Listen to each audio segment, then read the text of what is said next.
അറിവ്, ജ്ഞാനം തന്നെയാണ് എന്നെ ഇവരെ എല്ലാവരും എതിർക്കാൻ വേണ്ടിയിട്ടുള്ള ഒരു പ്രചോദനവും ധൈര്യവും തന്നത്. കാരണം ഈ സമസ്ത പ്രപഞ്ചത്തിലുള്ള എല്ലാവിധ കാര്യങ്ങളും നമ്മുടെ ഡോക്ടർമാരും നമ്മുടെ പൊളിറ്റീഷ്യൻസ് നമ്മുടെ അറിവ് തരുന്ന ടീച്ചർമാരെ അല്ലെ കുഞ്ഞുങ്ങളെ എല്ലാം മുഖത്തടിച്ചും കർണത്തടിച്ചും മുഖോട്ടൊരച്ചൊക്കെയാണ് പഠിപ്പിക്കുന്നത്. ഓക്കെ, ഇതിപ്പോ യു പിയിലാവാം, ഞാൻ പറയുന്നത് ഇന്ത്യ എന്നുള്ള മഹാരാജ്യമാണ്. ഓക്കെ, എനിക്ക് എന്നെ സംബന്ധിച്ച് കേരളം, ബീഹാർ ഈ പറയുന്ന കാര്യങ്ങളൊന്നുമില്ല, ഈ പറയുന്ന ഇന്ത്യയിലെ ഓസ്ട്രേലിയ ഇല്ല.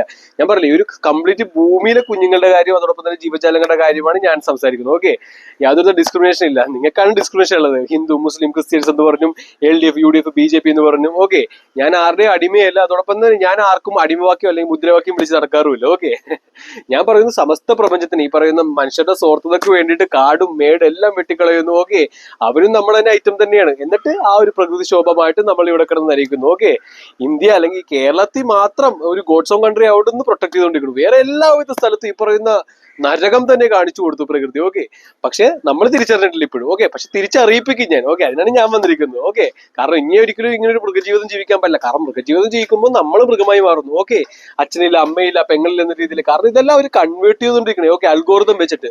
ഓക്കെ, അൽഗോരിതത്തിന്റെ ഏറ്റവും വലിയ കാര്യം, ഞാൻ കഴിഞ്ഞ ദിവസം എന്റെ ചേച്ചിയുടെ ആൽബം നോക്കിയപ്പോൾ 2018. ഓക്കെ, എന്റെ ഫ്രണ്ട്സിന്റെ എല്ലാവരുടെയും കോസ്റ്റ്യൂം ഇതാണ്. ഓക്കെ, അതായത് നല്ല മാനമ്പര്യേക്കാളും നമ്മുടെ ആ ഒരു സാംസ്കാരികമായിട്ടുള്ള വസ്ത്രങ്ങളാണ് അവർ ധരിച്ചിരിക്കുന്നത്. ലിപ്സ്റ്റിക്കോ കാര്യങ്ങളൊന്നും മേക്കപ്പും കാര്യമൊന്നുമില്ല. ഓക്കെ, ഞാൻ ഒരിക്കലും പഴഞ്ഞൊന്നുമല്ല, ഞാൻ ഇതെല്ലാം ആസ്വദിക്കുന്ന ഒരാൾ തന്നെയാണ്. ഓക്കെ, ഞാൻ ഒരു യങ്സ്റ്റർ ആണല്ലോ. പക്ഷെ അതല്ല ഇതിന്റെ എല്ലാം എൻഡ്. ഓക്കെ, 2030 അവരുടെ എൻഡ്. ഓക്കെ, പക്ഷെ ഇപ്പൊ അങ്ങനെയല്ല, പെണ്ണുങ്ങൾക്ക് ഒന്നും തുണി വേണ്ട. ഓക്കെ, നമ്മുടെ വീട്ടുകാരെല്ലാവരും അവരോട് എപ്പോഴും പ്രശ്നം ഉണ്ടാവും. എന്റെ ചേച്ചിയുടെ ഉണ്ടാവും. ഓക്കെ, സ്ലീവ്ലെസ് ഒക്കെ ഇടുമ്പോൾ. പക്ഷെ ഇതെല്ലാം അൽഗോരിതം വെച്ചിട്ടാണ് അവർ സെറ്റ് ചെയ്തത്. ഓക്കെ, അതായത് ആ ഒരു സബ് കോൺഷ്യസ് ക്യാൻസർ വഴി.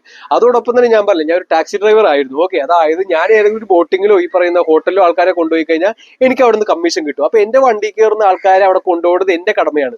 ഈ സെയിം തിയറും തന്നെയാണ് ഹോസ്പിറ്റലുകാരും. ഓക്കെ, അതായത് അവരുടെ മുമ്പിൽ വരുന്ന ആ ഒരു പേഷ്യന്റിനെ കൊണ്ട് ആന്റിബയോട്ടിക്സും മരുന്നും ഓപ്പറേഷൻ എല്ലാം ചെയ്തു കഴിഞ്ഞാൽ ആ ഒരു പണം അവർക്ക് കിട്ടും. Okay, same. ഞാൻ ടാക്സിക്കാരന് ചെയ്യുന്നത് ധർമ്മം, ഈ ഡോക്ടർ ചെയ്യുന്നത് അധർമ്മം. ഓക്കെ, അതാണ് വ്യത്യാസം. ഞാനൊരു കഷ്ടപ്പാടിന് വേണ്ടിയിട്ടല്ല ചെയ്യുന്നത്, പക്ഷെ അവര് കഷ്ടപ്പെടുത്തും.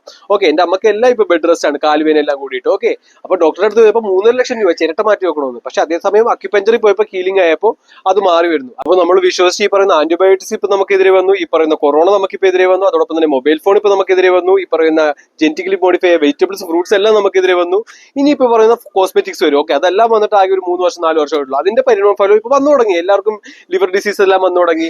അപ്പോൾ ഇതെല്ലാം അവർ മാനിപ്പുലേറ്റ് ചെയ്യുന്നതാണ്. ഓക്കെ, അല്ല ഒരിക്കലും നമ്മളായിട്ട് ചെയ്യുന്നില്ല. നമ്മളൊരു കളിമണ്ണ് പോലെ അവർക്ക് എങ്ങനെ ചെയ്താലും രൂപപ്പെടുത്താൻ പറ്റുന്ന ഒരു കളിമണ്ണായി മാറിക്കഴിഞ്ഞു ഇന്ത്യ എന്നുള്ള മഹാരാജ്യം. പക്ഷെ ആ ഒരു കളിമണ്ണിലാവാൻ എന്നെ കൊണ്ട് പറ്റില്ല. അതോടൊപ്പം തന്നെ എന്റെ ഭാവി തലമുറയും ഞാൻ സമ്മതിക്കില്ല. അതുകൊണ്ട് തന്നെയാണ് ഞാൻ ഒറ്റക്ക് പ്രൊട്ടസ്റ്റ് ചെയ്യുന്നത്. അപ്പൊ വിഡ്ഢികളായി ഈ പറയുന്ന വിഡ്ഢികൾക്ക് ഇതെല്ലാം തമാശയായിട്ട് തോന്നും. അത് എന്നെ സംബന്ധിക്കുന്ന കാര്യമല്ല. കാരണം വിഡ്ഢിത്തരങ്ങൾ അല്ലെങ്കിൽ ബുദ്ധിശൂന്യത ഒരു തെറ്റല്ല, പക്ഷേ ബുദ്ധിശൂന്യത കൊണ്ട് മറ്റുള്ളവരെ നശിപ്പിക്കാൻ വരുന്നത് തെറ്റ് തന്നെയാണ്. ഓക്കെ, അപ്പൊ ആ ഈ തെറ്റും കാര്യങ്ങളെല്ലാം ഞാൻ ഇല്ലാതാക്കും.